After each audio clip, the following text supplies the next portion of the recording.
दोस्तों जय हिंद। तो कैसे हैं आप लोग? आई होप आप सब बहुत अच्छे होंगे। दोस्तों चलिए एक और कहानी हम आपको सुनाते हैं। कहानी का शीर्षक है लाख की आंख। एक आदमी अपने जीवन से पूरी तरह निराश एक पहाड़ी पर जाकर वहां से कूदकर आत्महत्या करने की सोचता है। गांव से दूर एक जंगल में एक ऊंची पहाड़ी पर पहुंचता है। जैसे ही वहां से कूदने वाला होता है, पास में ध्यान लगा रहा साधु ध्यान से उठकर उसे रोकता है और पूछता है कि क्या कर रहे हो? आत्महत्या करने आया आदमी नसीब का रोना रोते हुए कहता है, क्या करूं बाबा, जीवन में कोई कीमत ही नहीं रही मेरी। कोई भी काम करता हूं असफल हो जाता हूं, किसी के पास जाता हूं तो ठुकरा दिया जाता हूं, किसी भी दिशा में जाता हूं हार ही पाता हूं। पता नहीं भगवान ने मुझे किस मनहूस घड़ी में बनाया है कि सोने को भी हाथ लगाता हूं तो मिट्टी हो जाती है। सोचता हूं दुनिया में कितने लोगों को भगवान ने असीमित मूल्यवान चीजें दी हैं और मुझे एक भी नहीं। इन सब से परेशान मुझे एक ही हाल दिखाई देता है, अपने जीवन को खत्म करना। सारी बातें सुनने के बाद महात्मा उस आदमी से कहता है, देख भाई, मैं तुझे मरने से नहीं रोकता, लेकिन हाँ, अगर तू मरने ही वाला है तो जाते जाते मेरा एक काम कर दे, मेरा फायदा हो जाएगा। तू तो वैसे भी मरने वाला है, तुझे कोई नुकसान होने से रहा। आदमी साधु से पूछता है, बोलो क्या कर सकता हूँ हम आपके लिए? साधु कहता है, 4 गांव दूर जो नगर है उसका राजा एक अजीब शौक रखता है। उसे अलग अलग प्राणियों में अलग अलग अंगों को इकट्ठा करने का शौक है।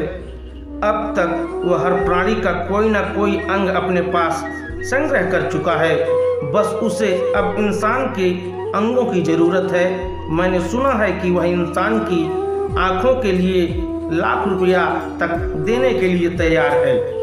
तो तुम मरने से पहले अगर उसे अपनी आंखें बेच दो तो मुझे लाख रुपए मिल जाएगा। आदमी बड़े आश्चर्य से साधु की तरफ देखता है और सोचता है कि कैसा लालची साधु है।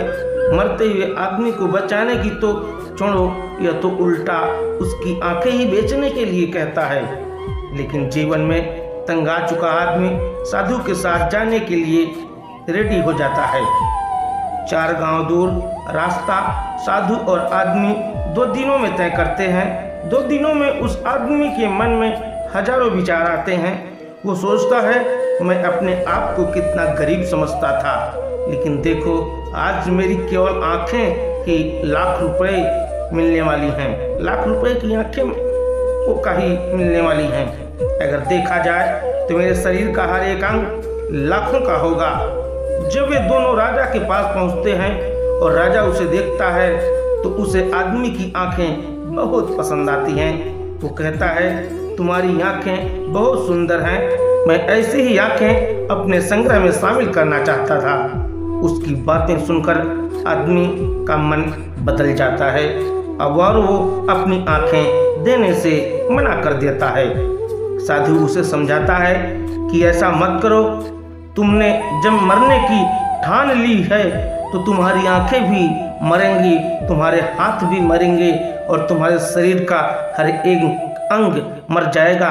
तो क्या ये अच्छा नहीं होगा कि जीते जी किसी का उनसे भला हो जाए?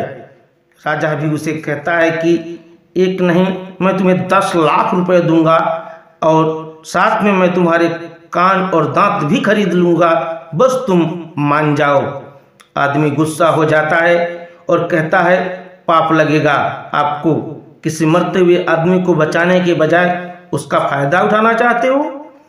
तब साधु उसे कहता है कि तुम तो कहते थे तुम निर्धन हो, मनहूस हो और भगवान ने तुम्हें कुछ भी कीमती वस्तु नहीं दी है। बस यही कारण है मैं तुम्हें प्रवचन देने के बजाय तुम्हें यहाँ ले आया, ताकि तुम खुद इस बात को समझ सको कि भगवान ने तुम्हें अनगिनत अमूल्य वस्तुएं दी हैं, बस तुम उनको अनदेखा कर देते और फिर से अपने आप को दुखी कर लेते हो। अंधा व्यक्ति शिकायत करे कि भगवान तूने मुझे इंद्रधनुष क्यों नहीं दिखाया, मुझे रोशनी नहीं दी, तो सही है। बहरा शिकायत करे कि मुझे नदी की खड़खड़ाहट और चिड़ियों की चहचहाहट नहीं सुनने दी, तो ठीक है। और बहरा अगर अपनी बात बताने के लिए रोए तो भी ठीक है, लेकिन जिसके पास सब होते हुए रोए तो एक तरह से भगवान का अपमान है। आदमी अब साधु की बात पूरी तरह से समझ गया और उसने अब जीवन में कभी भी हार मानकर मरने का विचार अपने मन से त्याग दिया। वो हर दिन मंदिर जाता और कुछ भी नहीं मांगता, बल्कि उसे भगवान ने जो कुछ दिया है उसके लिए सहृदय धन्यवाद कहता और हर दिन अपने जीवन को खुशी से बिताता। दोस्तों, यह कहानी आपको कैसी लगी? अगर कहानी पसंद आई हो तो आप हमारे चैनल को सब्सक्राइब करें, वीडियो को लाइक तथा शेयर करें। कहानी को सुनने एवं देखने के लिए आप सबका तहे दिल से शुक्रिया, धन्यवाद।